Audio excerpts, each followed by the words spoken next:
Souffle du vent dans les herbes, quelques notes de piano très espacées. La flûte de pin joue une mélodie fragile, comme un appel perdu dans la nuit.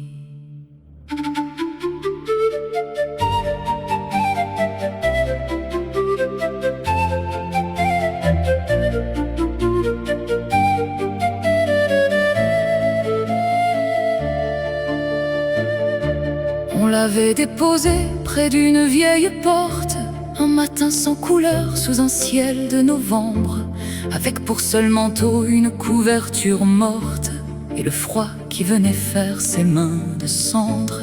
Il ne savait encore aucun mot pour comprendre pourquoi les pas aimés s'éloignaient sans retour, pourquoi l'on peut partir sans même se retourner, en laissant derrière soi le fruit de son amour. Dans ses yeux agrandis par le silence immense, il cherchait un visage au milieu du brouillard, une voix qui dirait « Je reviens, prends patience », une main familière apparaissant quelque part. Mais la rue demeurait étrangère et déserte, les fenêtres dormaient derrière leurs rideaux, et l'enfant regardait cette porte entr'ouverte comme on regarde au loin disparaître un bateau. Il ne pleurait presque pas,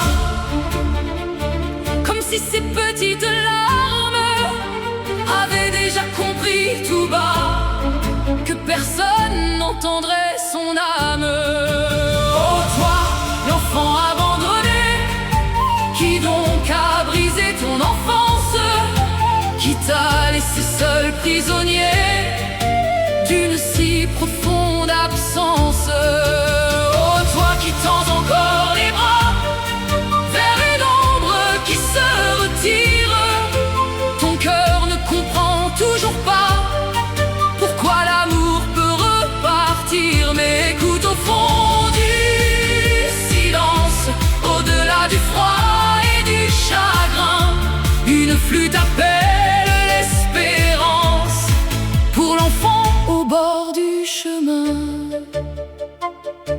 La flûte reprend le thème du refrain, un violoncelle grave lui répond, comme une voix maternelle venue de très loin. On lui donna plus tard une chambre étrangère, un petit lit de bois, quelques jouets trop neufs. Des adultes parlaient d'une voix nécessaire, mais personne ne savait le poids caché des vœux. Il regardait longtemps le portail de la cour, chaque voiture au loin faisait battre son cœur. Il croyait reconnaître un parfum, un contour, un visage oublié revenant du malheur. Quand les autres enfants racontaient leur dimanche, les gâteaux préparés dans la maison des leurs, il baissait doucement sa tête sur sa manche pour que nul ne surprenne une nouvelle douleur. Il disait que sa mère était partie en voyage, qu'elle reviendrait bientôt le chercher par la main. Il inventait pour elle un merveilleux visage et des pays de fleurs au-delà du matin. Car les enfants savent bâtir des châteaux contre les blessures, pour ne jamais laisser mourir le dernier rêve qui murmure. Oh toi, l'enfant abandonné, qui donc a fermé la lumière, qui t'a condamné à chercher un peu d'amour sur cette terre. Oh toi qui guettes chaque pas, chaque voix derrière une porte, ton cœur lui pardonnera-t-il d'avoir laissé ton âme morte? Mais écoute au fond du silence, au-delà du froid et du chagrin, une flûte appelle l'espérance pour l'enfant au bord du chemin. Les années ont passé sur son front sans défense, comme passent les trains que l'on ne prend jamais. Il grandissait trop vite au pays de l'absence, avec cette question que personne ne taisait. Est-ce moi qui n'étais pas assez beau pour elle? laisse-moi qui portais quelques fautes en naissant.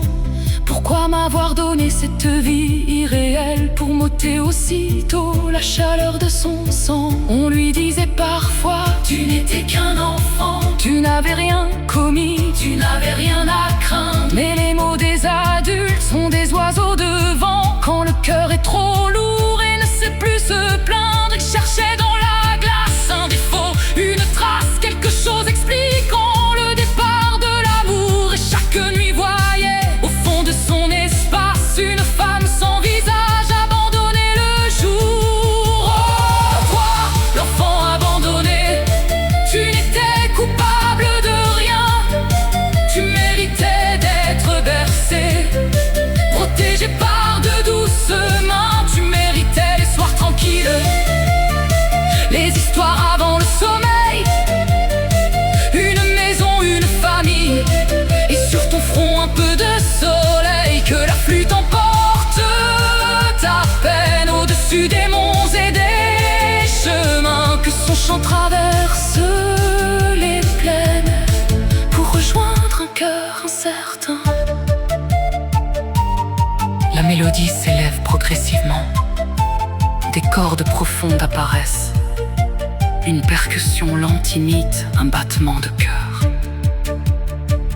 Un soir devenu grand, il marcha dans la ville, là où l'on disait qu'elle avait vécu jadis. Il suivit des adresses, des archives fragiles, des papiers jaunissants, des noms presque interdits. Il trouva sa demeure au bout d'une avenue, une maison tranquille avec des fleurs au mur. Il demeura longtemps dans la rue inconnue, le souffle suspendu devant cette clôture. Une femme apparut, ses cheveux étaient blancs, elle portait dans ses bras les courses du marché.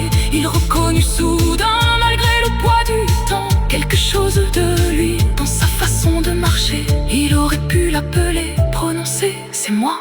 Elle portait dans ses bras les courses du marché.